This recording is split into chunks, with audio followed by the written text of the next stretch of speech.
Oh my God, we're being sent to apps. What? Good.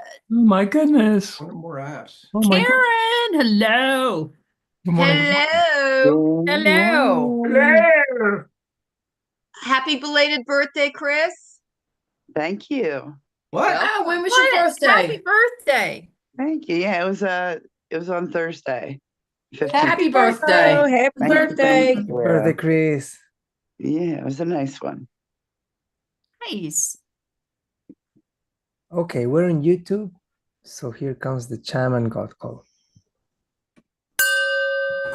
It's Your God Call with Reverend Bill. Sometimes we're facing a difficult situation, and we can't imagine that things can possibly get any better. When that happens, though, the problem is not with the things that we're looking at. The difficulty is also not in the possibilities. The limitation is in our imagination. So when you're facing a difficulty and can't imagine that things can possibly get better, open yourself up to an even greater idea. Let your imagination run wild and consider that you and the solution could be in the same place at the same time.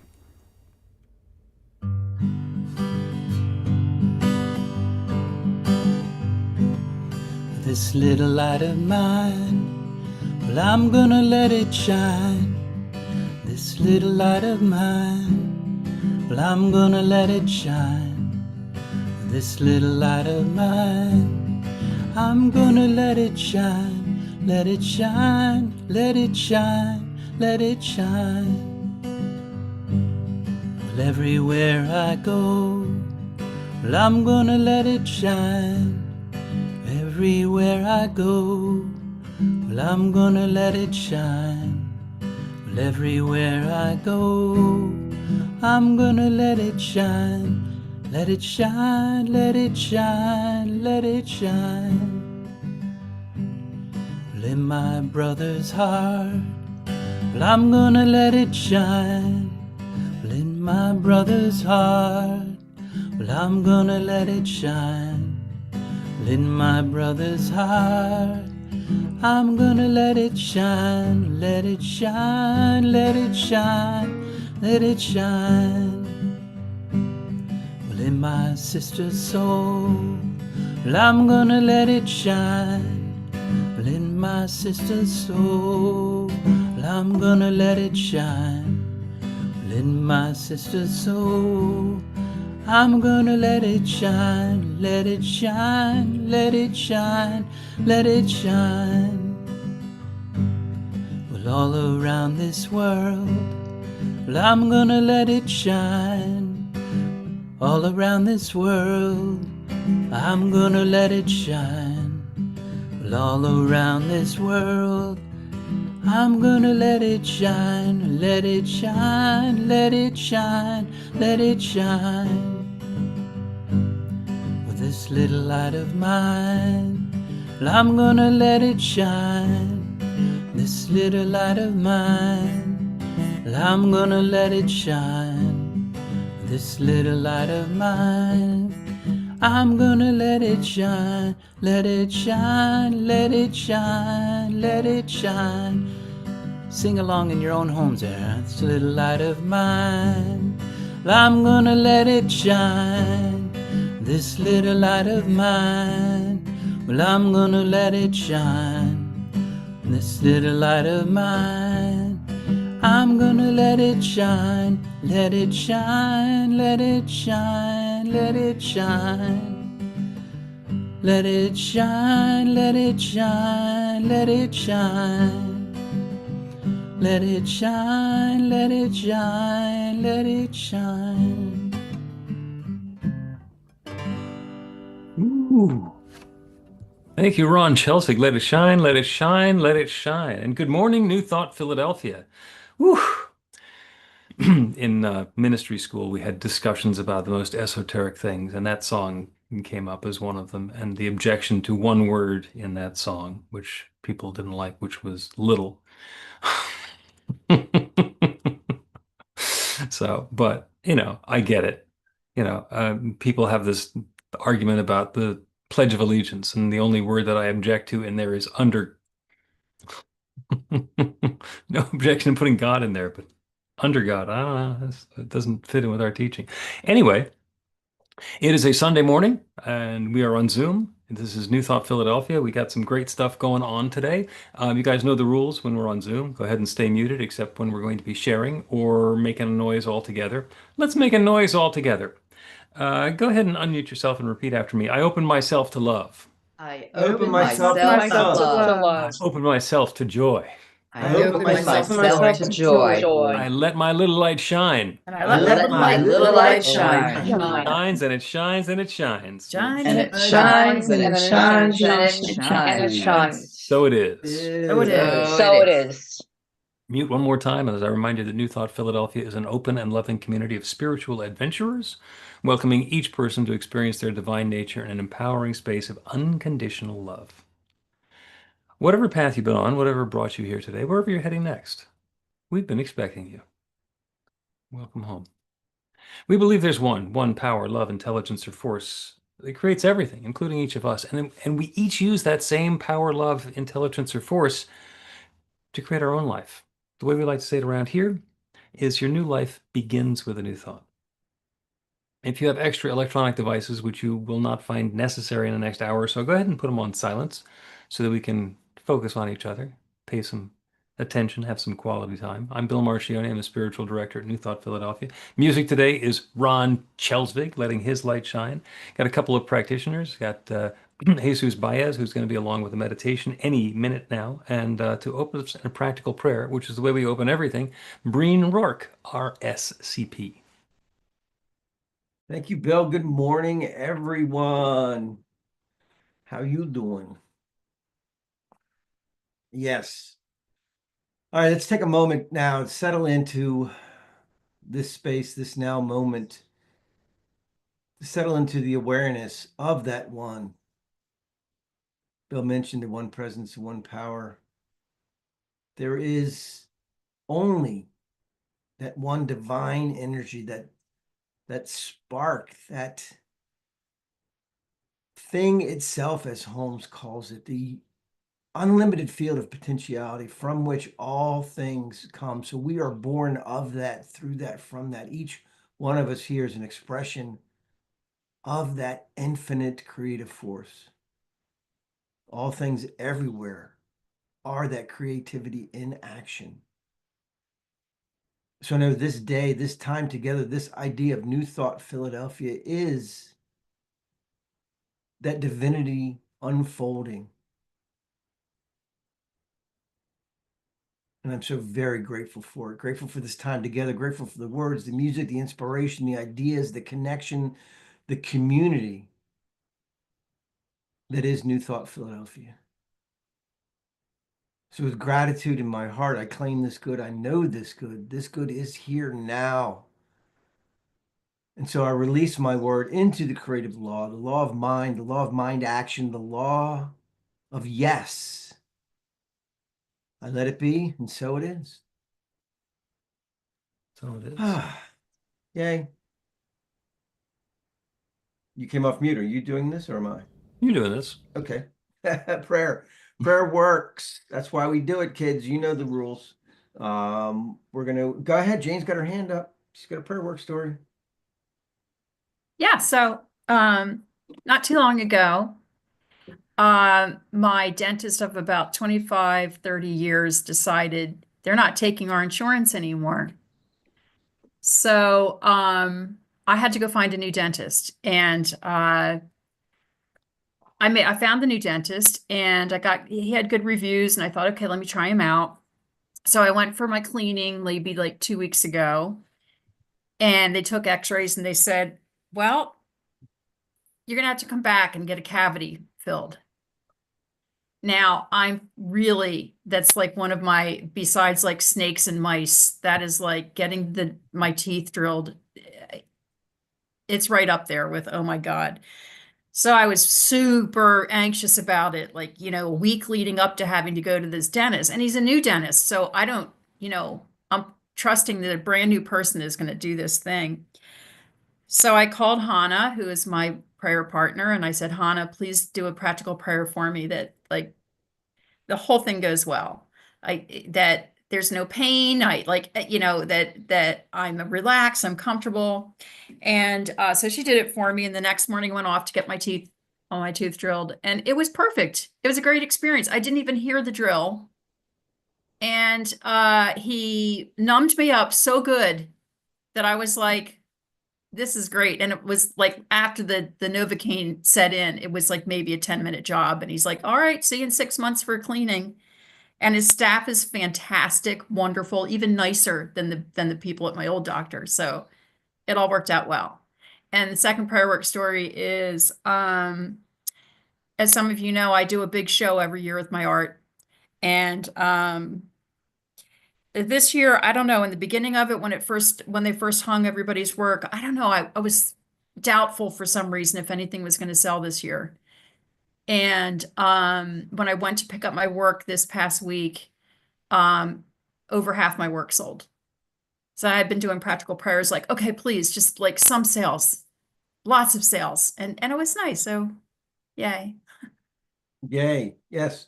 Prayer works, whether you're going to the dentist and your lip is numb when you get home or not. Bill. Yeah, I got a prayer work story there, and there are a bunch of them will show up in the talk a little bit later on, but this one will not. So we went up to Troy, New York, to visit our daughter Victoria's new school. She's going to be going to Rensselaer and getting a doctorate. Anyway, we were up there scoping out the activity. We went up on Wednesday, and if you remember the weather on Wednesday, it was awful. It was just like a miserable, rainy, awful day to drive. So we knew that was going to what it was going to be, and started off with a prayer for safe travels and arriving safely and everything fitting together perfectly, and it did. And then on the way home on Friday, there was the prediction that there was going to be a thunderstorm at some point. So the prayer was for guidance and harmony and everything fitting together with safety and perfection. And as we're looking at this, it's like, all right, we're going to get to where the thunderstorms are pretty much in early afternoon when we're going through New Jersey. And got this intuitive guidance to go ahead and take the loop around on Route 287 instead of going down the New Jersey Turnpike. So he did. And that's where we were when the rain came. And we came upon a car in the middle of the road that had been in an accident, and everybody slowed down a little bit. And about a mile later, there's a huge line of red taillights in front of us, and everything is just stopped. And my GPS says, take the exit, which is like 100 feet. And I'm in the left lane. And so I did the Jersey slide and made it off the across 3 lanes of traffic and to the exit, and snaked around through the town a little bit, a couple miles down, got back onto Route 287, and was able to see the accident where a tractor trailer had overturned and the big piece of earth moving equipment on the back of it had slid across the road into the median. Check the news later, the road was closed for hours and hours. So it would have been great to be 2 miles further ahead than we were. 1 mile further ahead would have been really bad. And where we were right next to the exit turned out to only slow us down by a couple of minutes, and everything unfolded in perfection, and nobody was hurt. So that's my prayer work story. So the pieces fit together, even though it's not how I would have said it should happen. Yeah, and the pieces always fit together. So whether you want to have safe travels and whatever that looks like, or awesome dental experiences, prayer works, give it a whirl. All right, so now we're going to Harold and Jane, you're doing the announcements, right? So if you have a kazoo nearby, let's bring Jane in for the announcements. Good morning. This vibrant information is on the website at newthoughtphilly.org. Sign up there for the weekly e-newsletter so we can keep in touch. We host a dozen 15-minute meditations every week. Drop by for some quick inspiration on Zoom. Monday, Wednesday, and Friday mornings this week are also on Insight Timer Live. The Practical Prayer podcast this week is Artificial Intelligence with Carol and Reverend Bill. Listen where you get podcasts. You can also join the live recording session on New Thought Media Network tomorrow at 1 p.m. Sandy leads the Power of 8 Intention Circle every Monday evening from 6:30 to 7 to help bring new experience into the lives of the group members. Have you tried a God Call subscription? You can get a half-minute of inspiration on your phone 4 times every week. Begin your free 2-week trial at godcall.org. We are on Instagram, Facebook, Insight Timer, and YouTube. Follow, subscribe, like, and share, and join the 2,214 spiritual adventurers in our group on meetup.com. We are grateful for your financial support. Please support New Thought Philly with a tax-deductible donation by Zelle, Cash App, check, PayPal, Venmo, credit, or debit card. Thank you to the team that makes these celebrations work. We get together ahead of time to get things in order and have some fun. Email the volunteer coordinator to join the joy. Next Sunday is online with Holy Days on Memorial Day weekend. Reverend Bill reminds us that we can make the day sacred and joyous regardless of the barbecue, parade, or trip down the shore. Live original music by the spectacular Susan Catania. The practitioners are available for professional sessions by appointment. After the celebration today, Breen is available for a quick transformational miracle in a minute prayer. Stick around in the Zoom meeting. Stick around in the Zoom meeting open after the celebration for casual conversation.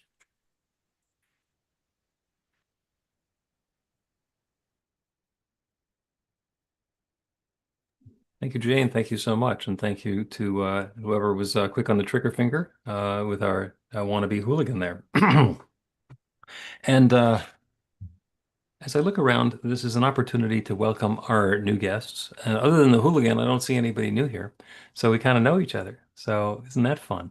Let us give each other and ourselves a blessing. Go ahead and rub your hands together. Feel the warmth. Feel the love. Feel that connection. And send that out and share it with the group around us. We are that bright light of divine love. I am so grateful for the wonderful way that the light is shining and the love is flowing, the good is revealing itself. And so it is. Ron's going to sing another song for us, and as he does, go ahead and make eye contact with the people who we are in community with. Remember that the eyes that you're looking into are the eyes of God, and the eyes that you're looking with are also the eyes of God. Ron?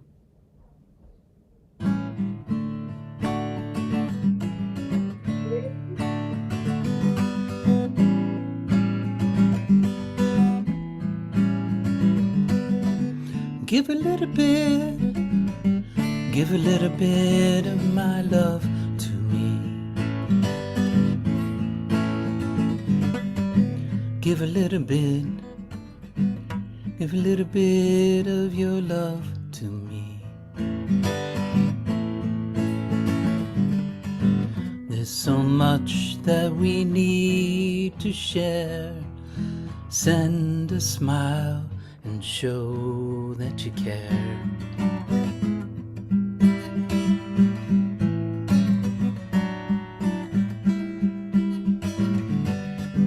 Give a little bit of your time to me. Give a little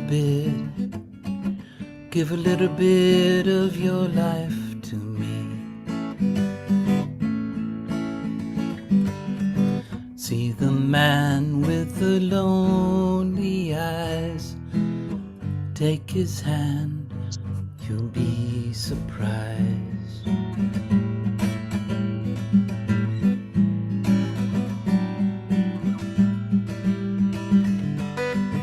Give a little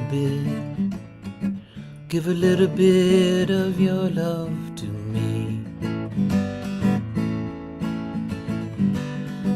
Give a little bit of my love to you. There's so much that we need to share. Send a smile and show that you care.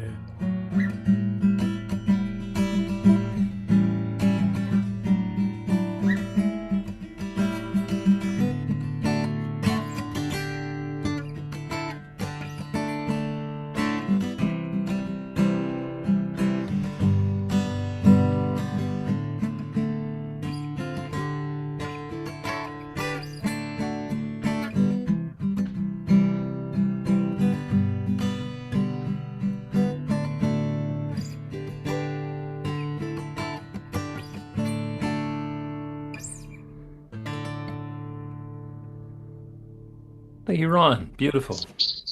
I think, as we noticed during the run through, that's possibly the first time we've had a Supertramp song at a Sunday celebration. Wonderful, wonderful. Every week, we light the flames of faith to remind ourselves that we are connected with all of the other spiritual tradition and religious practices all over the world. I was asked this week how we're going to claim ownership of the new pope, and I don't think we're going to try, although he did go to Villanova. So we shall see. Nia is going to lead us in the flames of faith today. Good morning. We perform this ceremony to acknowledge that all people and all faiths come from the one power, love, intelligence, which we call spirit or God. We honor the richness that comes from our shared diversity and bless the interwoven energy of the divine feminine masculine. We light the first candle for the Tao, honoring the universal path of harmony and equilibrium, the natural way. We light the second candle for the earth-based traditions, honoring the beliefs and practices of all indigenous peoples, the way of primal spirituality. We light the third candle for Hinduism, honoring the path of knowledge, action, and devotion. We light the fourth candle for Judaism, honoring the ethical path of living by sacred law. We light the fifth candle for all forms of Buddhism, honoring the Four Noble Truths and the path of compassion. We light the sixth candle for all forms of Christianity, honoring the Christ consciousness as the path of love. We light the seventh candle for all forms of Islam, honoring the path of submission to the will of God as the highest calling. We light the eighth candle for the universalistic religion of Baha'i, honoring the path of unity and peace. We light the ninth candle for all forms of New Thought, honoring the metaphysical path of mental healing through the practice of universal spiritual principles. As we light the healing candle, please put silently into the light the names of anyone or any place you wish to have experienced the healing flame of God's eternal love.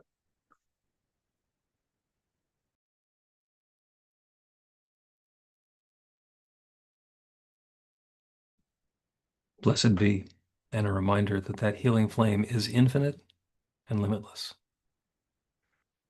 All good.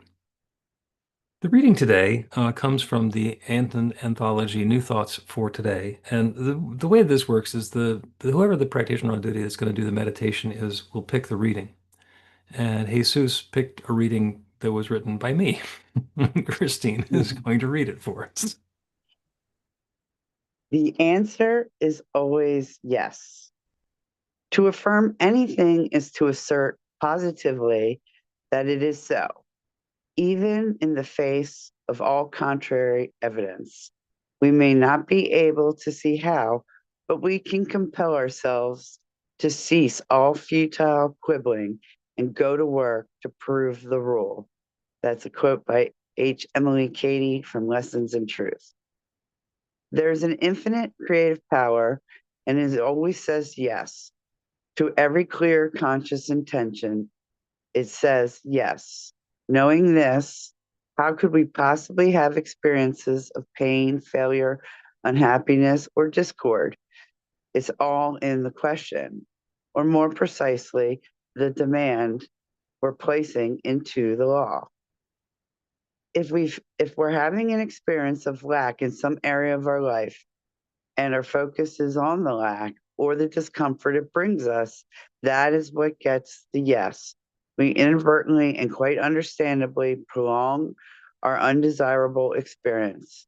When we struggle to find a job or pass a test, our consciousness is always about the struggle.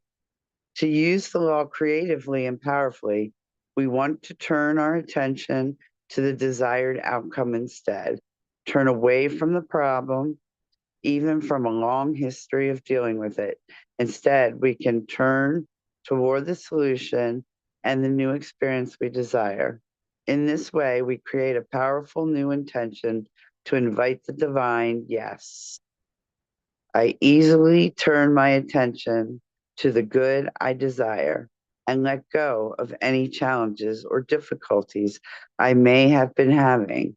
I bless those challenges for helping me understand what I truly want instead.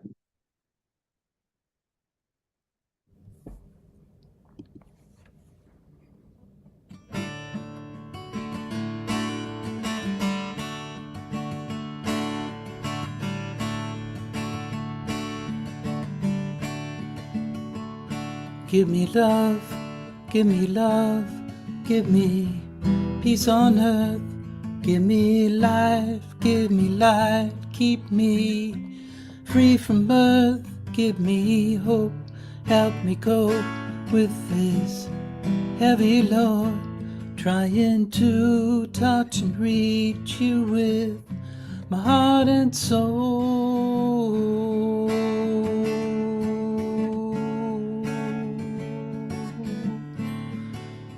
My Lord, please take hold of my hand, that I might understand you. Won't you please, oh won't you give me love, give me love, give me peace on earth. Give me light, give me life, keep me free from birth. Give me hope, help me cope with this heavy load. Trying to touch and reach you with my heart and soul.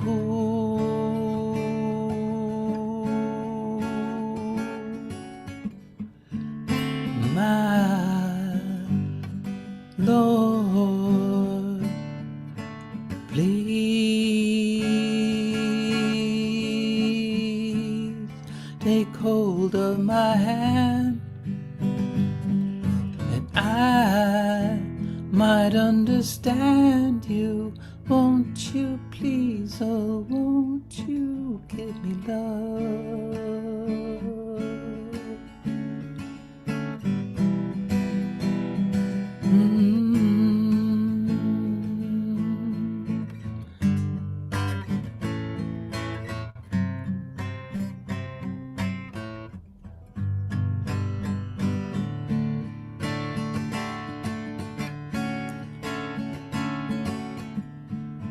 Take hold of my hand, that I might understand you.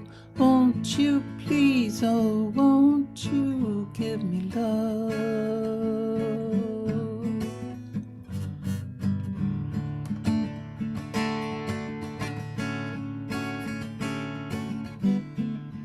My Lord, please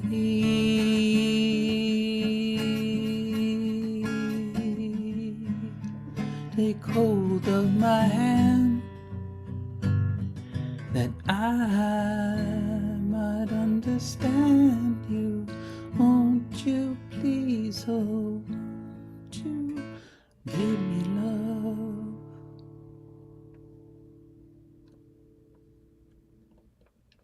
Beautiful, beautiful, beautiful. Thank you, Ron. And thank you for pinch hitting this week. We had Jeff Lesser scheduled. He had a death in the family, and Ron was able to step in. And we are deeply grateful. Wonderful to have you with us.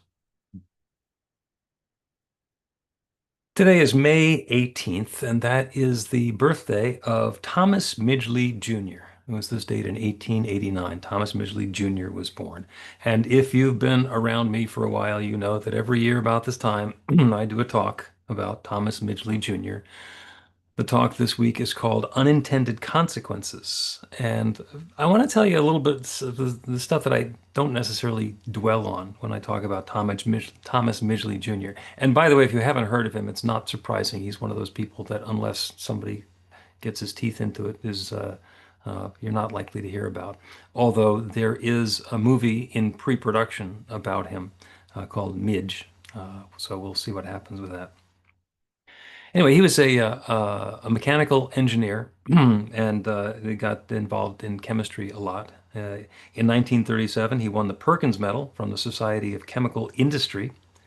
In 1941, Thomas Midgley Jr. won the Priestley Medal from the American Chemical Society. That's very prestigious. From the same organization, he won the Willard Gibbs Award a year later in 1942.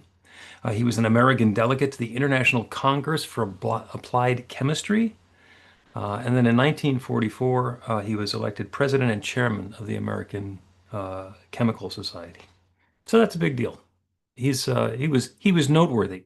Thomas Midgley Jr. was noteworthy because he was very successful in what he set out to do. And in the world of unintended consequences, the question is, what do you want? What is it that you want to create? What is it that you want to do?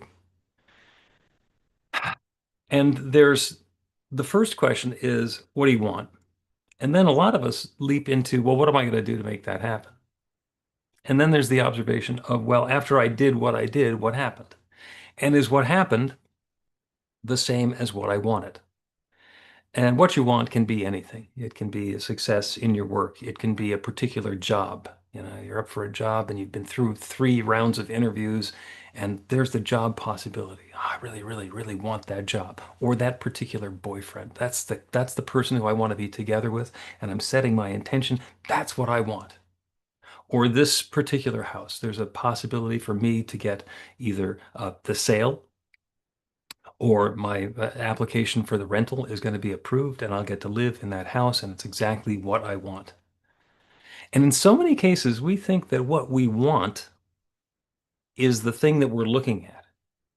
And unintended consequences are what happens if what we try to do to get the thing that we want winds up being counter to our purposes.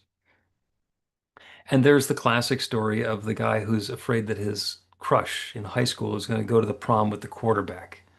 So that would be horrible as far as he's concerned. Oh my God, I've got to do something to keep that from happening. So he gets his best friend to ask her to go to the prom. And he does, and she says yes, and they go to the prom, and they wind up being an item, and he winds up losing the girl and his best friend. And that's the unintended consequence. And we've all had those situations come up in our lives where what we wanted and what we got did not give us the feeling that we thought we would have when we got it. So back to Thomas Midgley Jr., because I started out talking about him. He went to Cornell.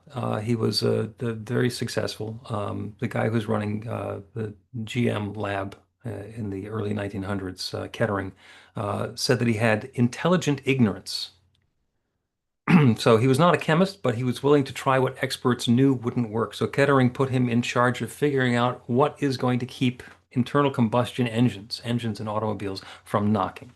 There's a big problem that they had. The knocking is when there's not enough oomph to make the engine keep going, and it makes a horrible knocking sound, and it's very bad for the engine.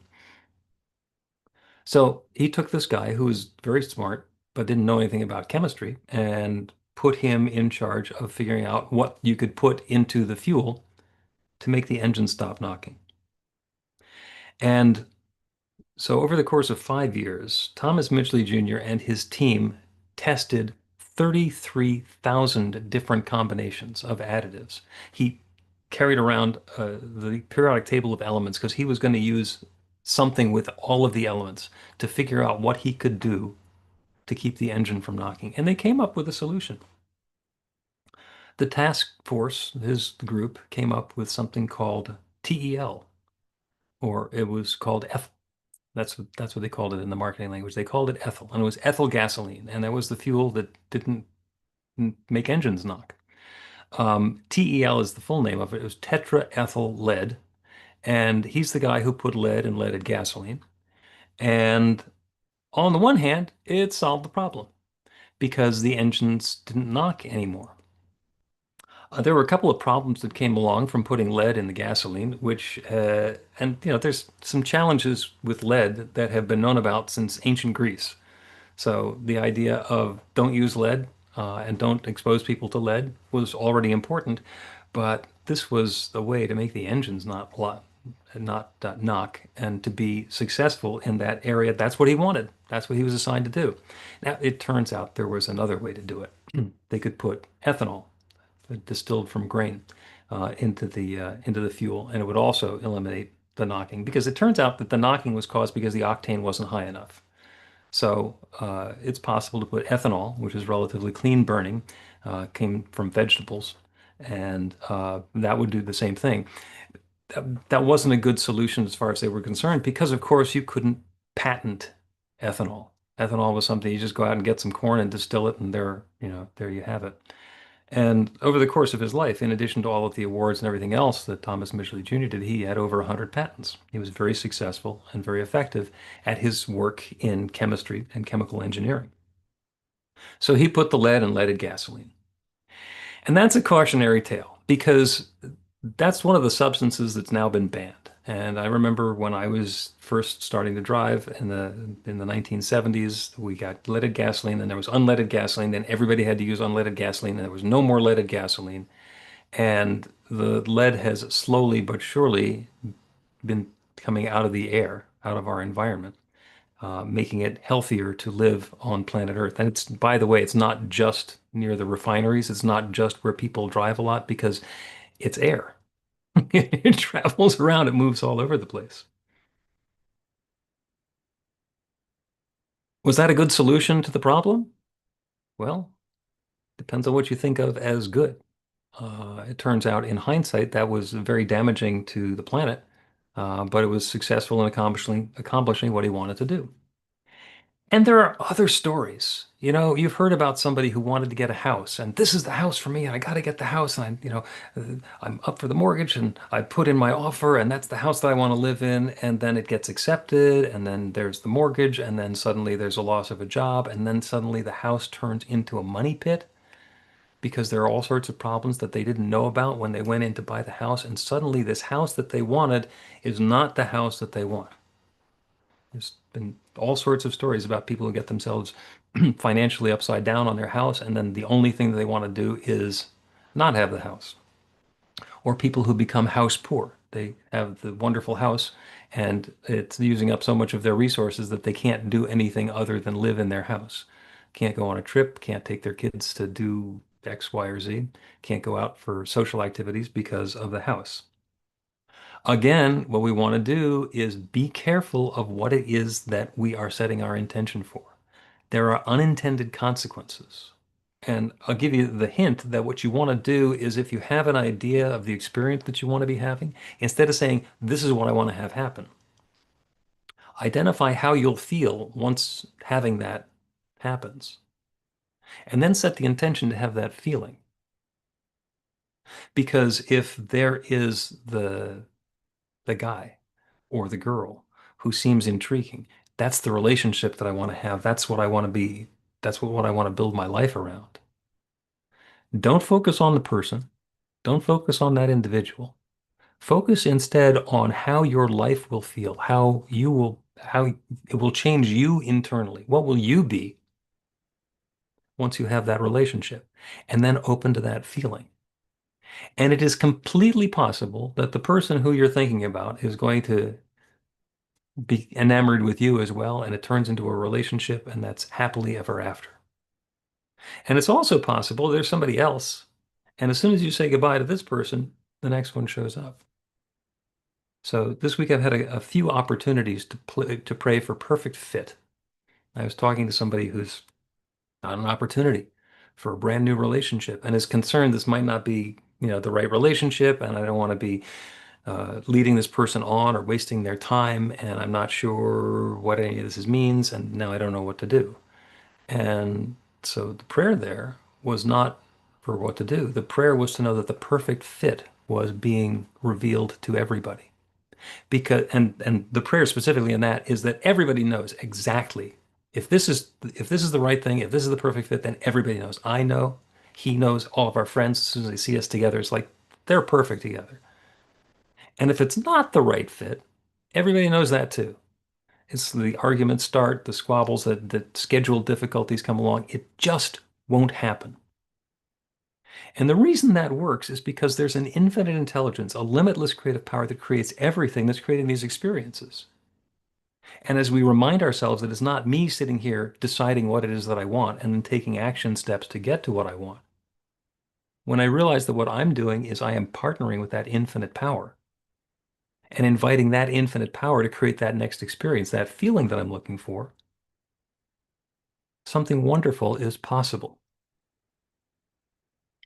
And when we try and force it, we wind up with unintended consequences. And I don't want to give unintended consequences a bad rap. But sometimes we get an unexpected consequence and it's something good. It's something desirable. It's something wonderful. The phrase for that usually is serendipity. Where you go out the fishing and inadvertently hook the buried treasure or the sunken treasure. And instead of getting the fish, you wind up getting 500 pounds of gold bars. So that's an unintended consequence. That's not what you set out to go fishing for, but you wind up being pretty happy about it. I am sure, as we're talking about things that you haven't heard about, like Thomas Midgley Jr., that you're not aware of the SS Eastland. Anybody familiar with the story of the SS Eastland? Yeah. This is a story that happened in 1915. Now, this was a couple of years after that story about another ship that you might have heard about, the Titanic. That was in 1912. And you've heard what happened. There's 1,500 people who went down with the Titanic. And one of the huge problems that they had is that there were not enough lifeboats. There were not enough lifeboats on the Titanic for everybody to get into a lifeboat. And so there was this huge loss of life and this big crisis and all the rest of that. So there was a big uproar. And there was a new law. It's a new law that every ship over a certain weight had to have enough lifeboats for everybody on board. So the SS Eastland, which was apparently not a very well-designed ship anyway, was in Chicago, and they loaded it up with enough lifeboats for everybody on board, which made the ship tremendously top-heavy. And within 20 yards of its mooring place on the Chicago River, it overturned. And even though it was in 20 feet of water, there were enough people who were below decks and got tangled up and stuff that 800 people died. The SS Eastland. And the reason for it was because we thought we needed to do the opposite of what happened on the Titanic. This was the smart people thinking that they had it figured out. If instead what we want to do is be guided to make sure that everybody is going to be safe and harmonious, then somebody else would have come along and said, that's not the right rule for this particular ship. This ship is not going to do well under those circumstances, but it was a rule and we had to do it, and that's what they did. Are there unintended consequences that are showing up in your life? Are there things that have been happening perhaps over and over and over again, and you can't figure it out and you don't like it and you don't know what's going on? Is it possible that you have set the intention for something that's working in a way that's not serving you? When you get to one of those situations, I'm going to change that. If you get to one of those situations, because you don't have to. If you get into one of those situations where you notice something's going on that's not the way that you had planned or intended or desired, step back and instead of identifying what you want to have happened, how do you want to feel about whatever that is once it has happened? What's the desired experience that you'd like to have instead? Opening up to a possibility. That leaves room for the pivot. It is possible in a relationship or in a house or in a job to pray for that perfect fit. It's possible that you've gotten a job at some point that you really, really wanted that turned out to be really, really awful. And sometimes it starts out awful. Day one, it's like, why am I here? What is going on? Who are these people? And sometimes it's a slow build as the dysfunction continues to show up. But that same prayer for perfect fit, when the job opportunity comes along, to know that the perfect fit is happening. I've also had those experiences. I had my favorite job interview ever. After the interview, and I was done with the entire company. I think there were a dozen people in the interview. They were all talking to me to come on and be the consultant working with them. They were a consulting company. I was going to be the guy who they're selling services of. And after the meeting, the people who already worked, I said, "Wow, it seems like he's worked here forever." And it was a dream job. It was wonderful. It was great. And it was one of those situations where everything was fitting together in perfection. That's possible. That's possible for each of us in whatever we're getting involved in. And we need to let go of our attachment to having it be the way that we say that we want it to be and let it be the way that it's going to be. Back to Thomas Midgley, through all the stuff with tetraethyl lead, as he was trying to prove that it was safe, and it was not. He wound up giving himself lead poisoning a couple of times, and the last time that he got lead poisoning, he had to spend a couple of years in Switzerland recovering from the lead poisoning. They had shut down the plant where that was under question anyway, because it turns out there were way too many people losing their mind because of the lead that was in the air. So he came back, got assigned to another project. Refrigeration was the thing that was coming along at that point. There was lots of ammonia and other really harsh chemicals being used in refrigeration. So he got put in charge of the team to come up with a refrigerant that could be used. And he invented Freon. He's the guy who came up with chlorofluorocarbons, which were non-toxic and odorless and tasteless and wonderful. Except it turns out that they destroyed the ozone layer, and if they were left in use, then they would have ruined the planet. And Freon, refrigerant R12, was also banned. So he was 2 for 2. Um, these stories happen all the time. And sometimes when we think we know more than we know, we can outsmart ourselves. So what we want to do is make sure that we are in that place of balance and harmony and fit. There's another story about the the law of gravitation. This is the last scientific bit that I'm going to do for you today. So this guy, Isaac Newton, formulated the theory of gravitation, and he did that in 1687.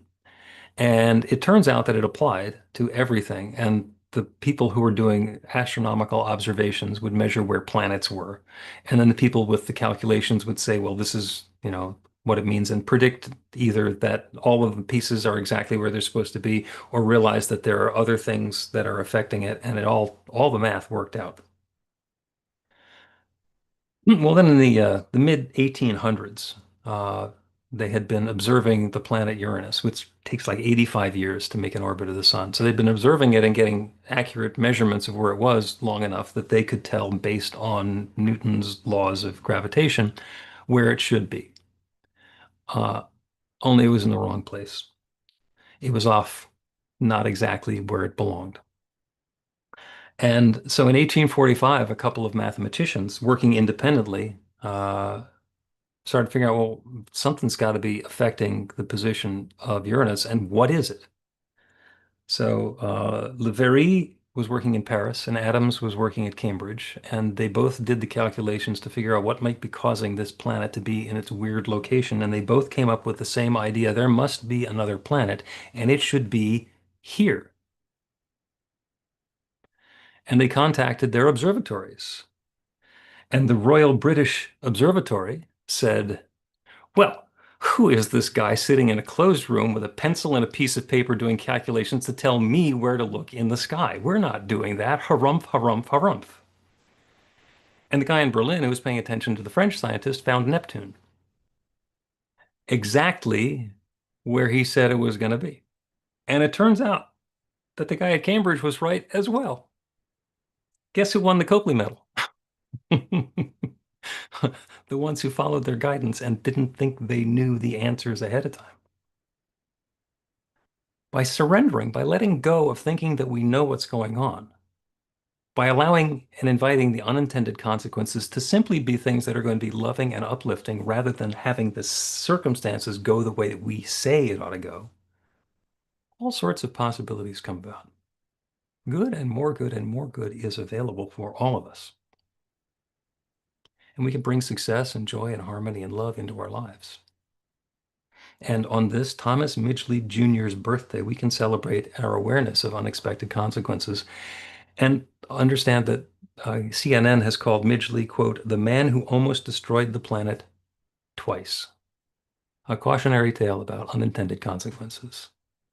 Possibilities are open to you. What are you creating this week? Set an intention for something spectacular, because we all deserve it. So it is.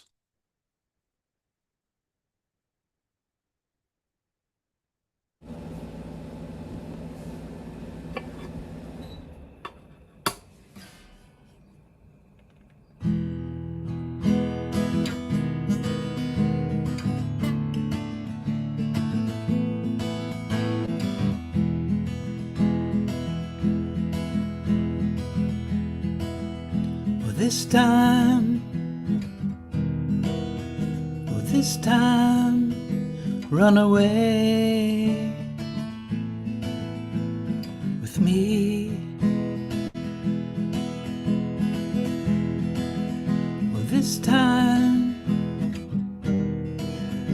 This time, run away with me. Well, this old world makes no sense to me, but your love sets me free. So this time, run away with me. When I'm all alone and deep in my head,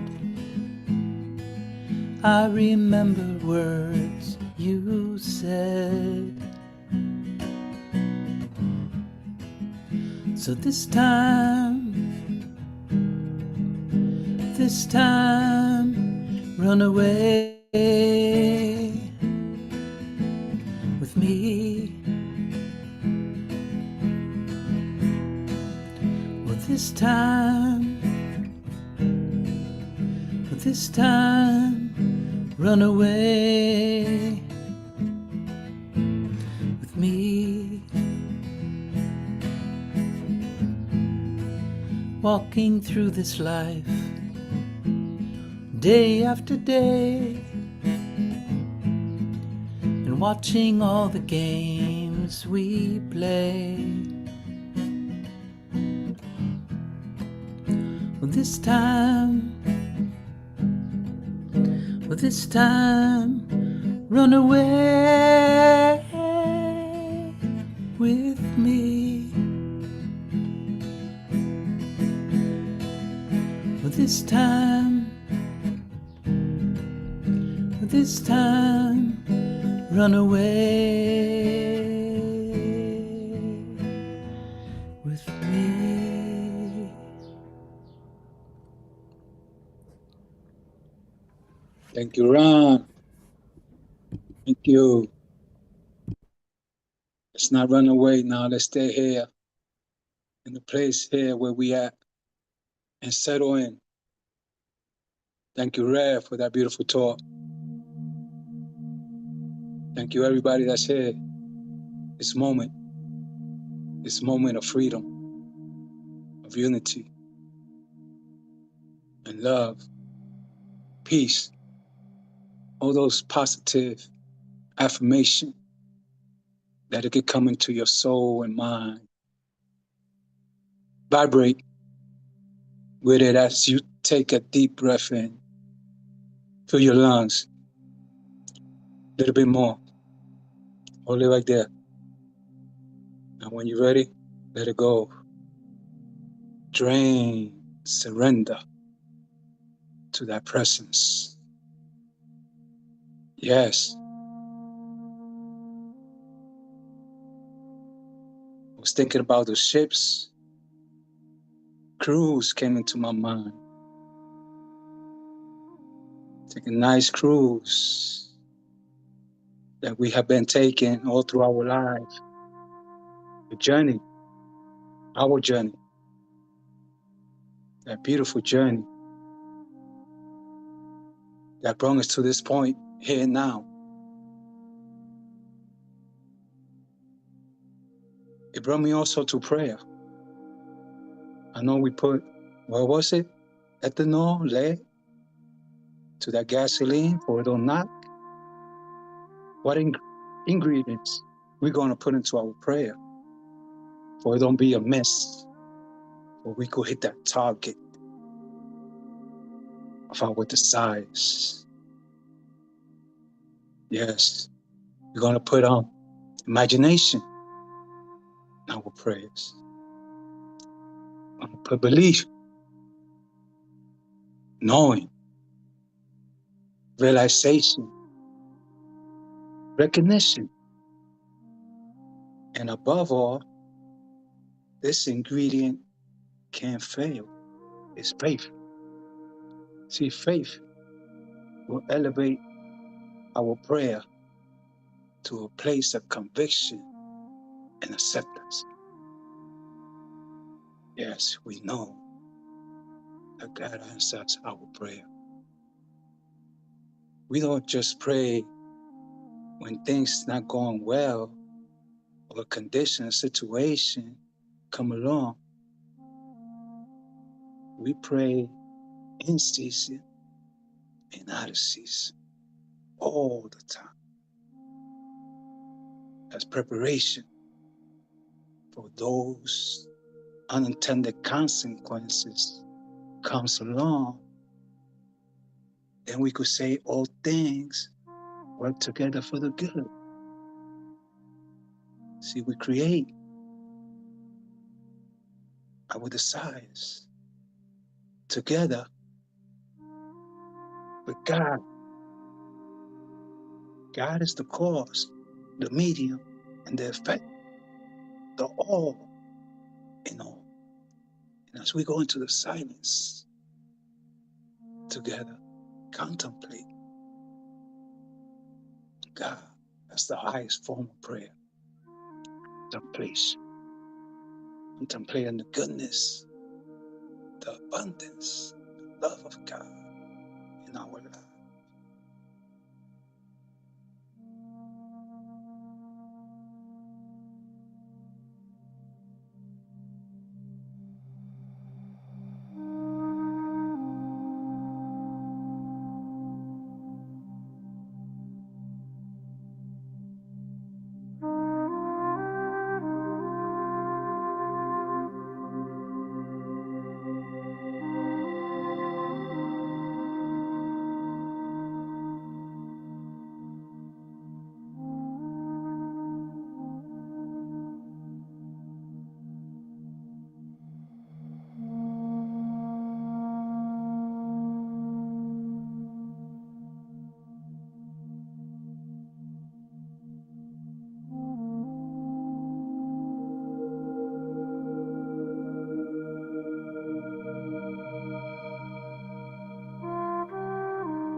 All in all,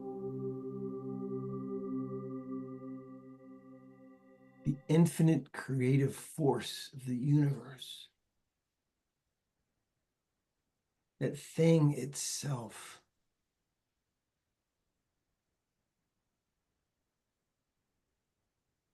Everything everywhere is that thing expressing.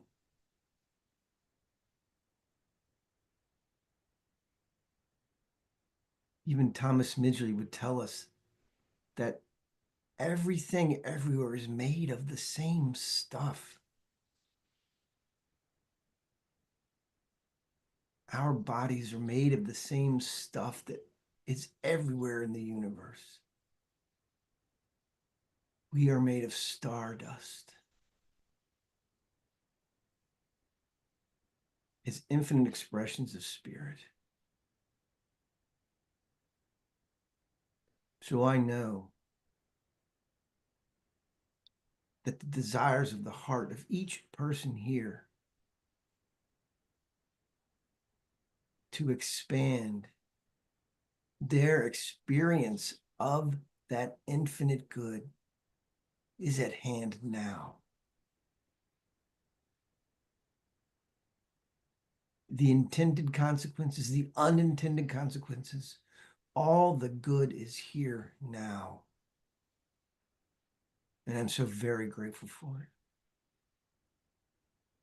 Grateful for this truth, grateful for this awareness and understanding of the infinite creative force of the universe acting through and as each one of us now. Knowing this truth, I claim this good. And into that law, I loose my word. Yes, and so it is. I invite you to take a nice, full, deep breath. Breathe in, exhale, bring some gentle motion to your body. Lovingly and slowly allow the light to come back to your eyes as you gently open this and bring your awareness back to the Zoom. And Ron's going to sing us another song. Thank you. So a year ago this month I had a stroke and I lost the use of this left hand. I couldn't tie my shoe, I couldn't button a shirt, and I certainly couldn't play guitar. So I'm grateful beyond grateful that I'm able to play guitar again, and this is a song I wrote called Dreaming.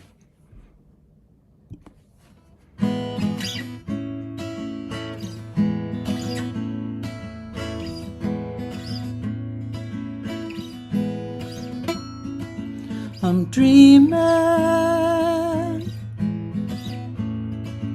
at last again. I'm dreaming in life again.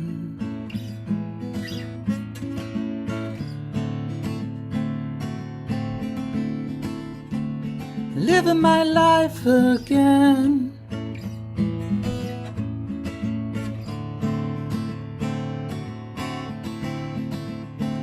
I'm free to be who I am.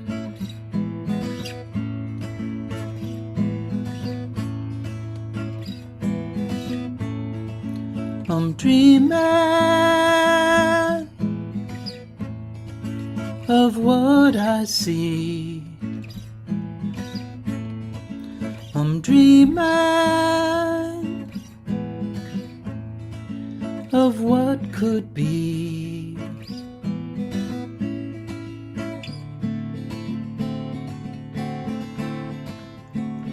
Free to be who I am.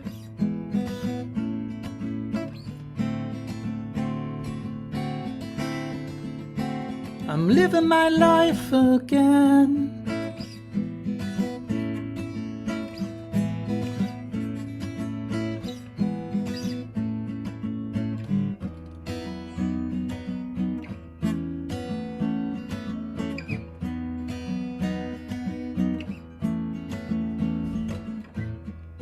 I don't know where I'm going to.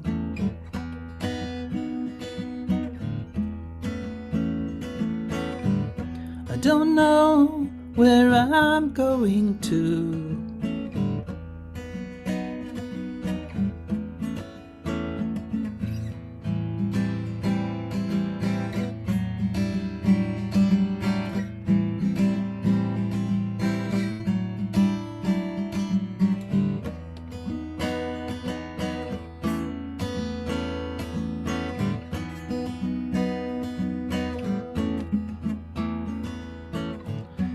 don't know what I'm gonna do.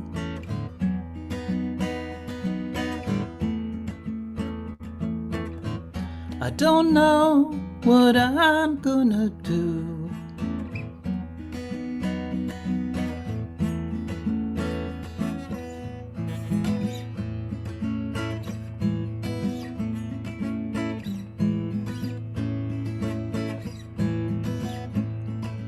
I'm dreaming in life again. I'm dreaming in love again.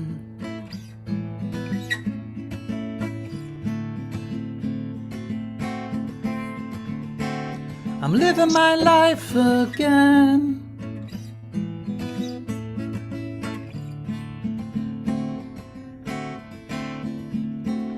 I'm free to be who I am.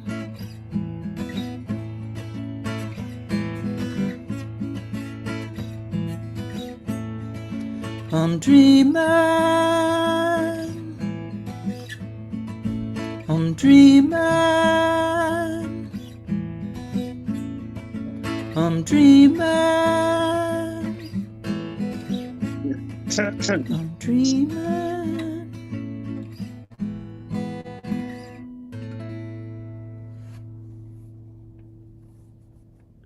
Beautiful, beautiful. Thank you so much, Ron. And thank you, Breen, and thank you, Jesus. Wonderful, spectacular. And thank you, everybody who's here, for your willingness to listen to me talk about unintended consequences in Thomas Midgley Jr. and other disasters. So, as we've been going through this, if there's something that's come up for you that you'd like to give voice to, some aha moment that you've had where you go, ooh, have I been have I been calling in like live fire on my own position? Is there something that's been going on that I'm participating in, or something that I can do differently? If there's something that's come up for you that you want to share, or maybe a happy story, go ahead and raise your hand and get a chance to give voice to it. Anybody?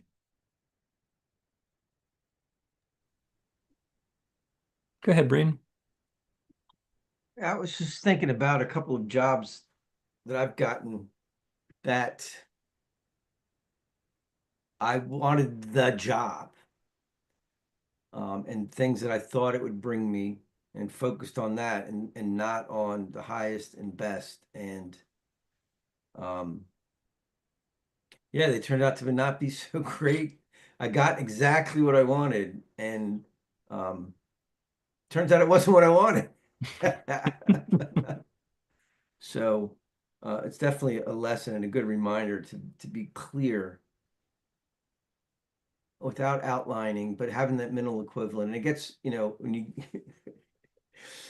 it can be this game to play with ourselves sometimes, but to focus on the feeling, to know that how you're going to feel, I think is that, to me, when I first heard someone say that, it was like, oh yeah, that clears up all the BS of, do I want this thing or that thing, and how it doesn't matter. How am I going to feel when something that I want comes together, and then the pieces can fall into place however they fall into place. Beautiful. Thank you. Thank you, Nia. So a lot came up for me, just thinking about like past relationships and the what if guy, and didn't turn out how, thought it would be. And I just got that aha moment now. I mean, I've heard you say this before, I've heard others say it before. But I guess because I'm kind of experiencing it right now. So I'm in the process of writing like a children's book, and I sent it off to an editor for an assessment. And when I got it back, it didn't go how I thought it was going to go. So I became like unmotivated, and then kind of sat on it for a while. And then I just finally picked it up. Of course, I blamed the editor, like she doesn't know what she's talking about. She doesn't know what she's talking about because it was like an assessment. And then I just finally sat on it, read through everything. And then when I read through everything, she actually had some great notes in there. And she was telling me that I could actually have two books instead of one book, besides all of the constructive criticism, which after I read was like, extremely great. And then I learned from it after I got past like my feelings. So I'm like in the process of it now, but I got that aha moment with how I thought it was going to go and how it should have went.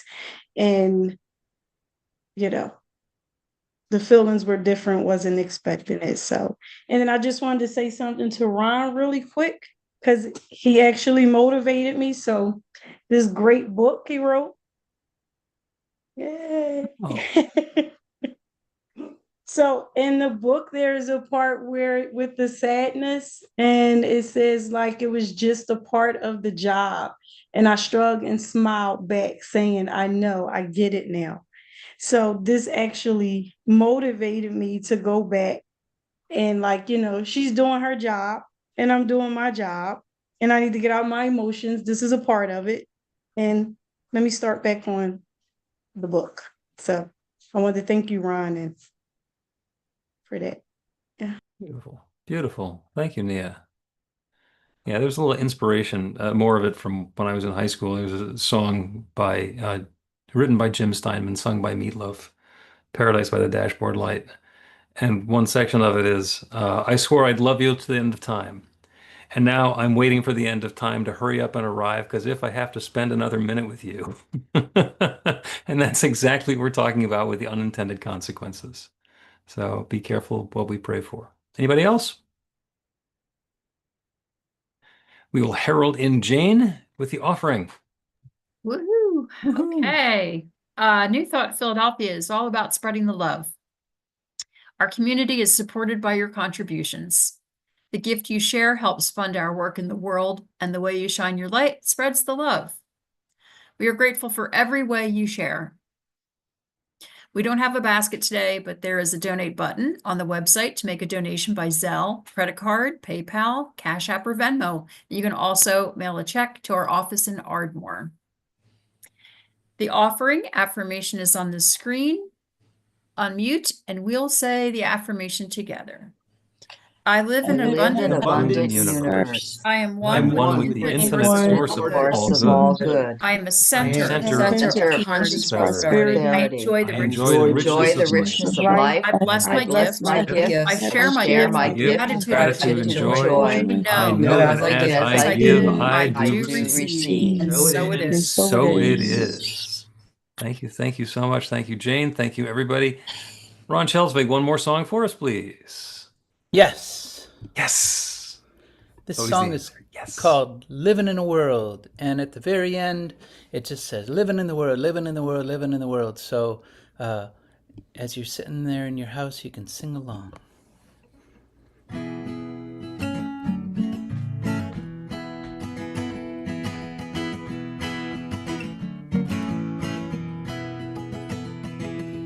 Living in a world where the hardest working people make less and less.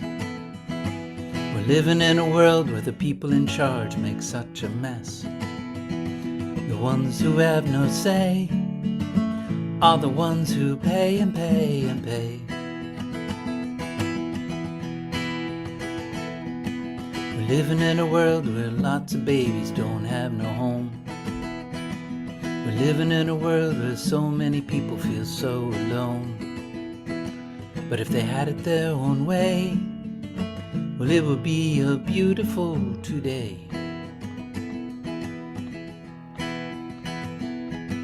We're living in a world where so many people are so confused. We're living in a world where the ones with no say get so abused. But they think that we don't know, but we know that that ain't so.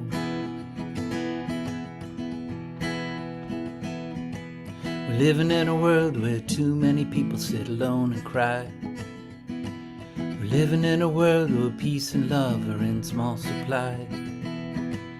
Don't have to be that way. Listen to your heart and go that way. We're living in a world where beautiful souls are everywhere.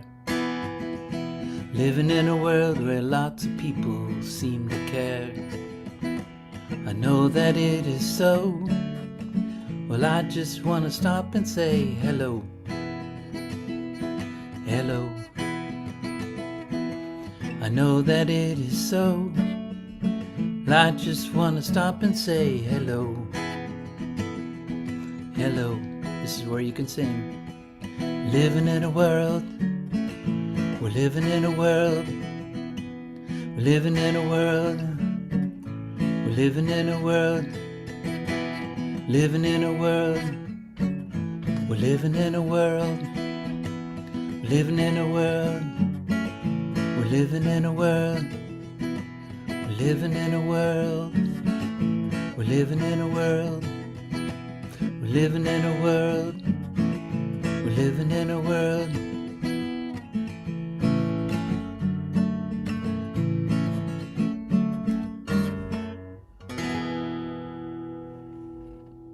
Ooh, thank you, Ron Chelsvig. Thank you, everybody, for sharing your light and your love with us today, for living in the world this way. Let's close with another cacophony. So go ahead and unmute your microphone and repeat after me. I choose love. I choose choose love. I choose light. I choose light. light. I choose joy and peace. I choose joy and peace. I choose to be living in that world. I choose to be living in that world. And I know it is so. And I know it is so. And so it is. So it is. So it is. Woohoo. Ah.